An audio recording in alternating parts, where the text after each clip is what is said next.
Kalau sebelumnya kita udah unboxing handphone barunya Xiaomi di tahun 2025 ini, yaitu Redmi Note 14 5G. Sekarang ada satu lagi nih kakaknya, masih saudaranya yang harusnya ini lebih menarik. Yuk langsung.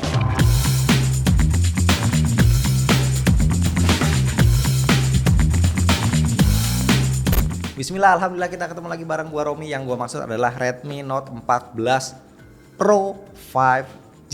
Nah, ini adalah versi yang Pro-nya. Kalau kita lihat di bagian depan ada penampakan handphonenya, tapi malu-malu gitu ya, bagian depan layarnya tuh ketutupan setengah, bodinya juga ketutupan setengah. Di sini ada tulisan 200 MP AI kamera, 1,5K iCare AMOLED display. Ini tentunya sudah versi retail resmi dibuat di Indonesia. Nah, di sini juga ada sekelumit ya fitur unggulan 200 MP Pro Grade AI camera system, ngeri. Terus ada IP68 dust and water resistance. Jadi handphone menengah ke atasnya Xiaomi sekarang udah rata-rata udah punya IP68. Nice banget ya. Terus chipsetnya dipakai Dimensity 7300 Ultra, ini udah 4 nanometer. Chargingnya 45 watt dengan baterai 5110 5110 mAh. Variannya ini yang gede ya, 12 GB. Nih penampakan boxnya kayak gini. Ya, kita sedikit bandingin dengan Redmi Note 13 Pro 5G yang dirilis tahun lalu. Nah, untuk boxnya menurut gua lebih seger yang Redmi Note 14 yang Pro ini ya. Jadi kelihatan lebih fresh gitu. Langsung aja kita buka isi di dalam kotaknya. Oke, pertama seperti biasa kita dapat kartu ini sambutan, terus ada kompartemen yang pertama. Di sini ada SIM ejector, kemudian ada quick guide dan ada casing. Nah, casingnya juga ini yang lumayan premium ya. Dia silikon berwarna abu-abu gelap gitu ya, bukan yang transparan. Ini seperti yang ada di Xiaomi 14 series juga dapatnya kayak gitu nih handphonenya. Terus untuk chargernya yang gue bilang tadi ya, dayanya sama 45 watt. Ini kepalanya USB A portnya dengan kabelnya USB A to USB C. That's all. Nih handphonenya di sini juga di bagian depan ketulis lagi tuh USB-nya, unique selling point-nya seperti yang ada di belakang boxnya. Dan langsung aja kita selorotin, ini dia penampakan handphonenya. Lagi-lagi gua ke bagian yang warna hitam, sebenarnya dia ada yang warna terangnya kayak purple gitu ya. Cuma ya udahlah ke bagian yang warna hitam, it's okay nih warnanya maco. Seperti biasa kita kelet dulu untuk stikernya biar tidak berbekas nanti bikin belang. Terus pertama-tama kita coba bandingin aja dulu ya biar lebih enak dengan Redmi Note 13 Pro 5G. Nah, di sini kita bisa melihat ada perbedaan karakter ya. Dimana kalau yang 13 Redmi Note 13 Pro 5G ini belakangnya mengkilat ya.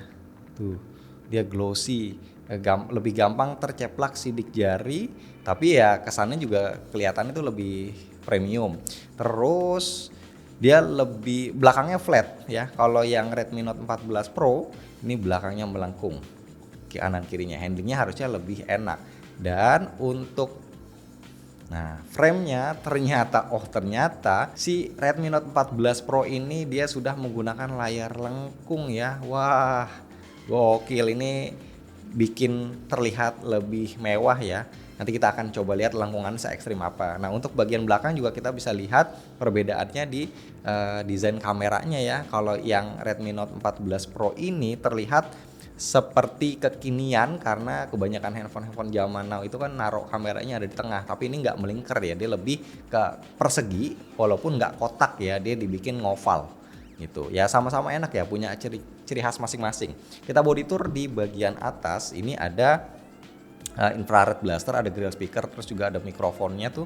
Terus di kanan ada tombol power dan juga tombol volume, di bawah ada USB-C portnya, terus ada grill speaker, ada slot kartu, ini bisa nggak ada dedicated ya untuk micro SD. Terus juga ada mikrofon lagi dan sebelah kiri ini kosong.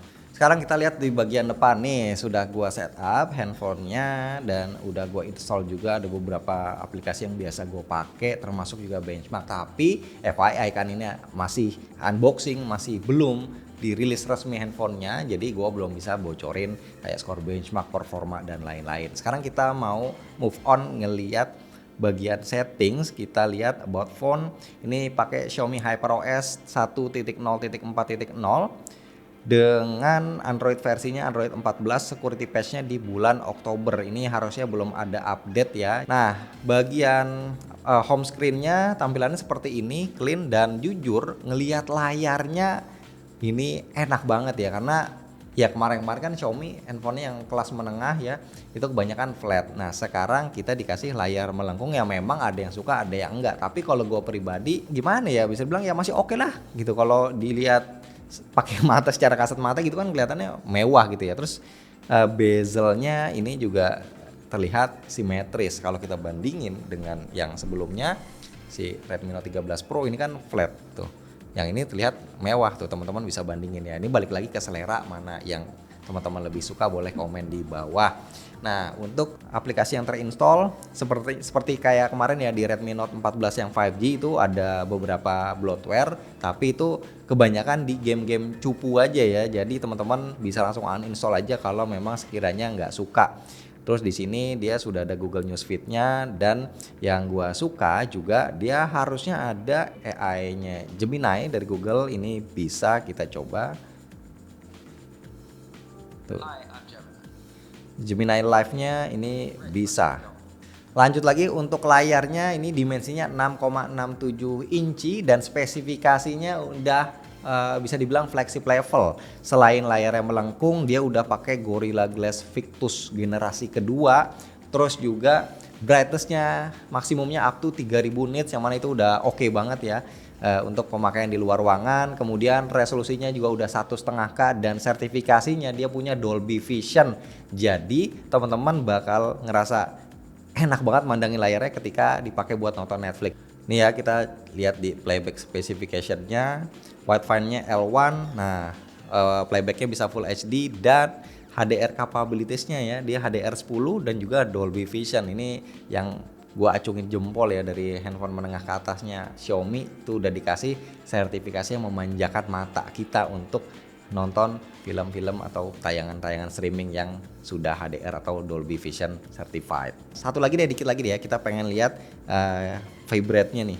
Yes, benar sesuai dugaan gua. Tadi gua pakai buat ngetik, ini punya haptic feedback yang bisa kita set levelnya. Jadi untuk ngetik getarannya ini sangat memanjakan jari jemari kita. Oke, kita singgung dikit soal hardware-nya ya. Jadi seperti yang gue bilang di awal, dia pakai chipset Dimensity 7300 Ultra, yang mana ini juga dipakai di saudaranya si Poco X7 yang sampai saat ini belum masuk Indonesia. 7300 Ultra ini dia 4 nanometer dengan big core-nya ada 4, yaitu pakai Cortex A78 di 2,5 GHz. Kemudian yang low power-nya A55 4 core juga dia di 2 GHz. Nah untuk storage-nya dan juga kapasitas RAM-nya, gue nggak tahu yang versi yang masuk Indonesia versi apa aja, tapi yang gue pakai ini, yang gue punya ini versi tertingginya adalah 12 GB, baterainya 5110 mAh, fast charging-nya di 45 watt. Nah sekarang kita mau tes kamera. Nih setup-nya dia kan ada 3 kamera ya, yang primernya itu dikasih 200 megapiksel ya untuk versi global dan juga untuk versi Indonesia.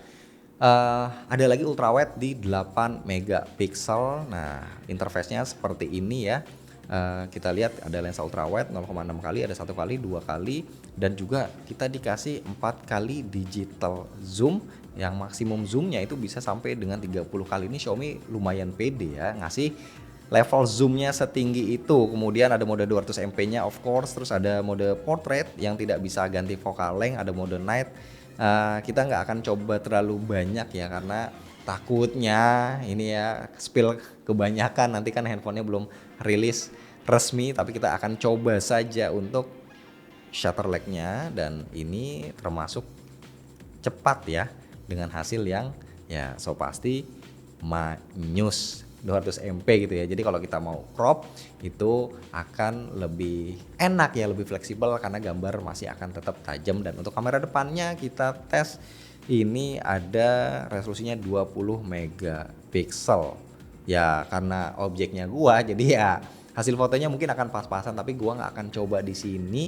Nanti gua akan bahas lebih jauh di video reviewnya yang sedang kita buat, sedang kita persiapkan, akan kita rilis nanti di tanggal ya mungkin sekitar tanggal 20-an ya, pas handphone ini akan launching. Dan untuk harganya gue juga belum tahu, silakan tebak-tebakan aja. Mudah-mudahan seperti biasa handphone Xiaomi kita berharap harganya tidak mahal.